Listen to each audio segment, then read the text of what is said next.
So I just got back from, I had taken my oldest son to the fun run. He has done this fun run for a whiskey marathon that they have in our town every year.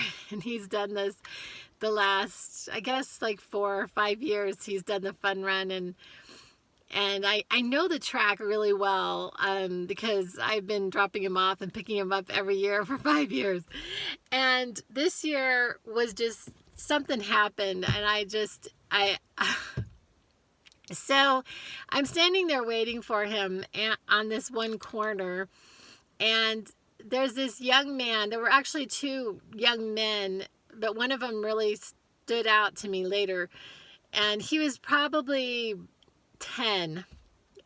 He was probably about 10 years old, and he was in first place.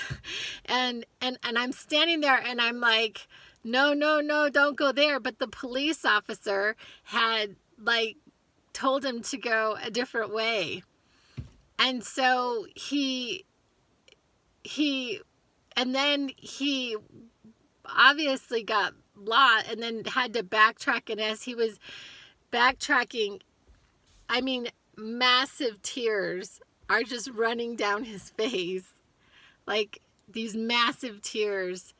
And I think his dad was there, and he gets across, and so I'm sort of seeing pieces of this, and then later I'm walking over to greet my son, who's like saunters over the over the finish line.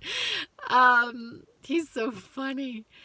But anyway, so I see the little guy just collapsed on the ground and his family around him, and he's still crying.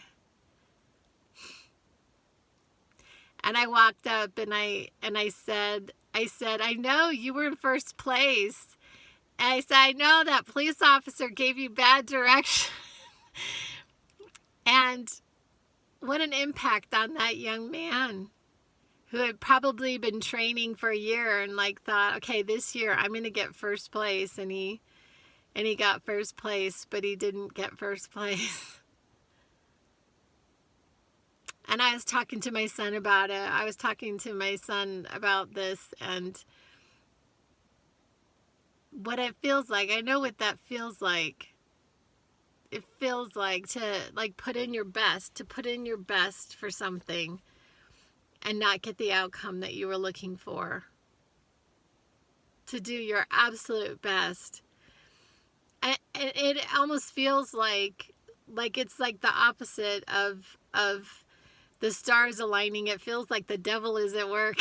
Not that I believe necessarily in a devil, but it's almost as if things like lined up seemingly like totally against you. And having to like find meaning in it, or not find meaning in it, but moving on from it and growing from it. And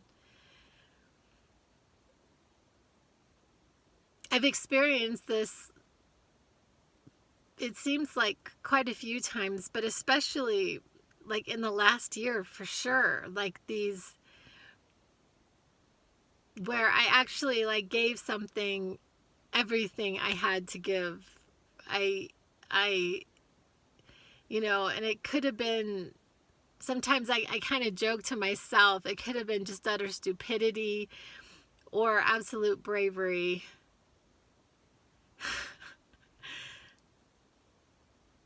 And then to like seemingly come on the other side of it and seemingly empty, but not. I was listening to Abraham Hicks today. I listened to probably at least one of her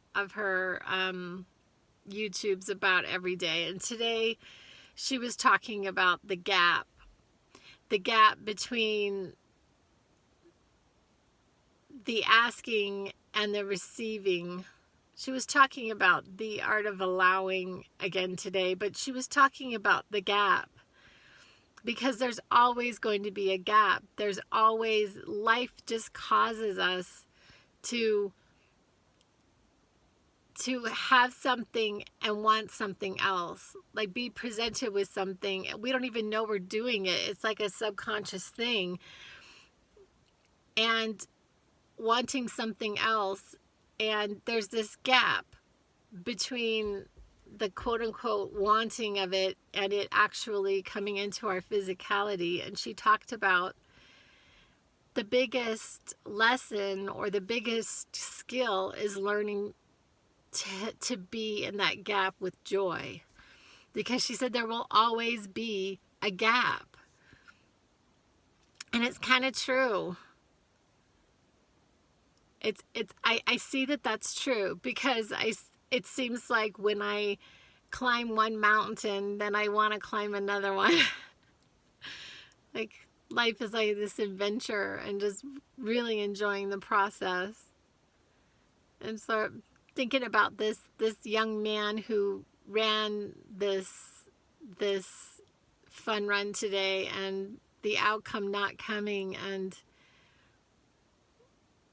that is the process, it's the training, it's the anticipation, and having that be enough to where the outcome doesn't actually have as much matter to us necessarily. Anyway, I just wanted to share that. I love you guys. I'll be back.